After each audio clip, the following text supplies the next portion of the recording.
What's up, YouTube? It's Pop Tech, and it's time to do my 2019 review of Funko. So stay right here.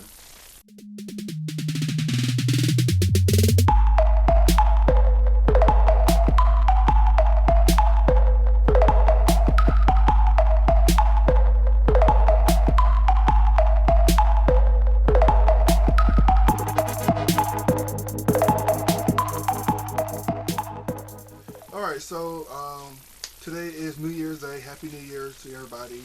So I want to do my review for 2019 for Funko and what I thought about it and so on and so on, because this last year was actually very interesting for Funko. I'm going to go ahead and start with my favorite line in Funko, which was the ad icons. They came out with an increased amount of ad icons. They started actually from, I think this year started with like maybe 25 was the highest number they had.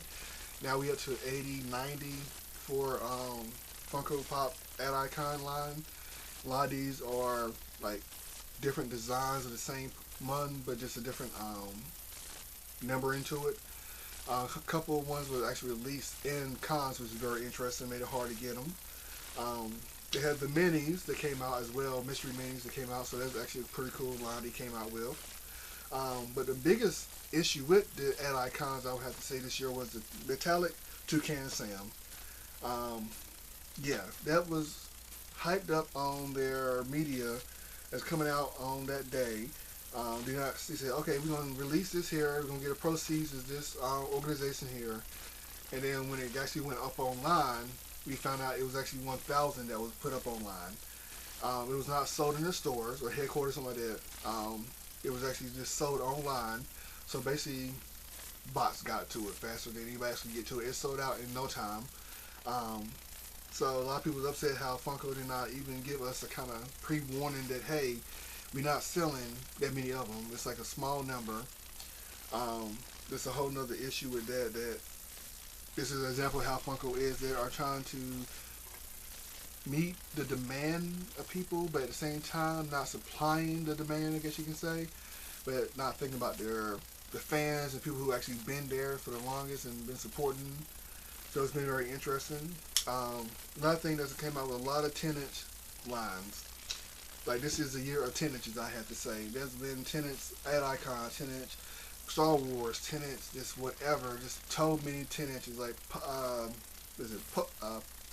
Pokemon has a Tenants for each one that they came out with. They came out with a Tenants for it. So it's been an overkill, I say, of 10 inches. 10 inches cost a lot of money, so that's something that if you want to put in your collection, you have to have money for it. As you see, there also 10 inches are pretty big in size. They take up more room as well, so it has a whole little level to stress that comes along with that. Going back to the Toucan Sam, it's about the production over demand with Funko releases. Now, I'm probably gonna show you a video somewhere over to the side, just talking about how like a lot of Funko shop releases were not selling out like they used to. That's something that needs to be looked into, or Funko needs to think about that, hey, we're releasing all these Funko Pops, whatever, they're not selling like they used to. Either that or the fact that they actually have gotten a little bit better with the bots, that they actually are not being overrun with people who have bots that can snatch up things before anybody can get them. But then again, a lot of stuff is being produced that I'm watching the social medias, people are saying like, pass. It's just pass. Like, it's not something that they really want. So there's a whole issue there. You can go through pretty much and see most of last year's whole catalog still on their website. Going back to what I said about the ad icons, I had multiple releases of the same mode but different ways. That's something that they was also doing this year. People got tired of. You have, for example, Chrome.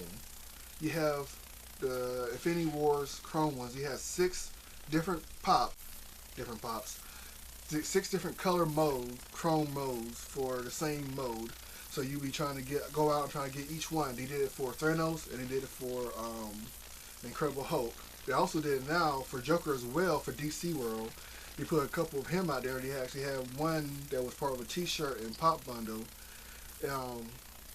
Same modes, for example, is the Pez Girl for ad icons. Have They just changed the hair color pretty much. It's the same mold, just changed the hair color.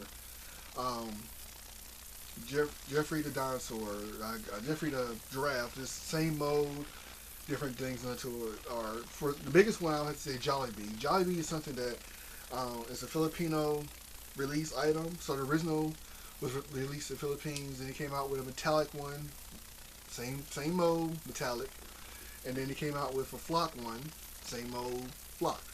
And now they just recently came out with one that was gold, not the chrome gold, but just gold paint on it. So there's a whole nother same mold, different style. So just it's like you're trying to keep up with each one, but you got so many different variations of. You don't want to know which one you want to try to keep in your collection. You want to try to get all of them. You just basically run around the world trying to get what you want just to complete a set. One good thing that did happen was the opening of the Funko Hollywood shop. This is not the headquarters. Do not get that confused with the location in Seattle, Washington.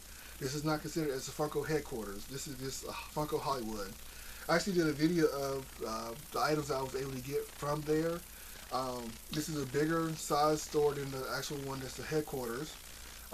It's located downtown Hollywood pretty much. Grand opening day. Of course, it was flooded. People went there. They had a couple of exclusives that was there, which I was able to get my hands on. So there's a great addition, but I would have to say, Funko, what about us on the East Coast? We want something on the East Coast. Now I live in North Carolina, so not much is going to be in North Carolina. But hey, New York would be a good place to have somewhere.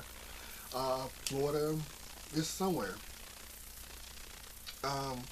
My last thing would probably be my favorite pop of 2019, which would probably be the Red Wing Robin, which is Tim Drake. I meant to have it for this video to show y'all, but actually I was able to get it signed by Marvin Wolfman. I actually did an interview with him.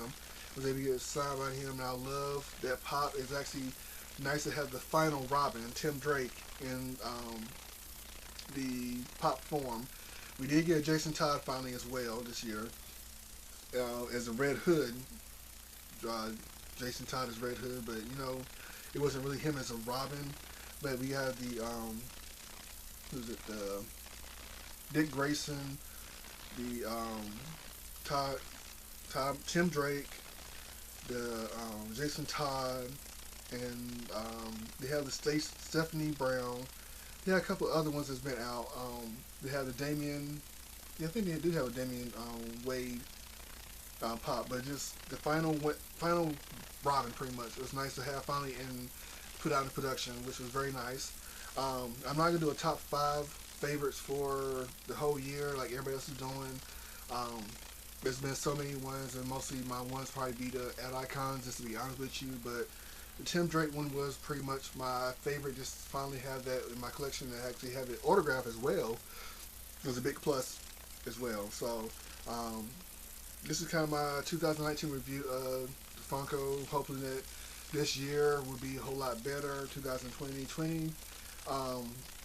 That Funko actually would learn from kind of their mistakes and kind of grow and understand what each of us want and not try to do what they want. For example, it's going to be fun. Let's just hope for the best. They did show some stuff that's coming out, but none of the bigger stuff is not going to come out to Toy Con, which is going to be in early February, I believe it is. So let's look out for that. Thanks for watching. This is Pop Check. Like, subscribe, and comment. Thank you very much.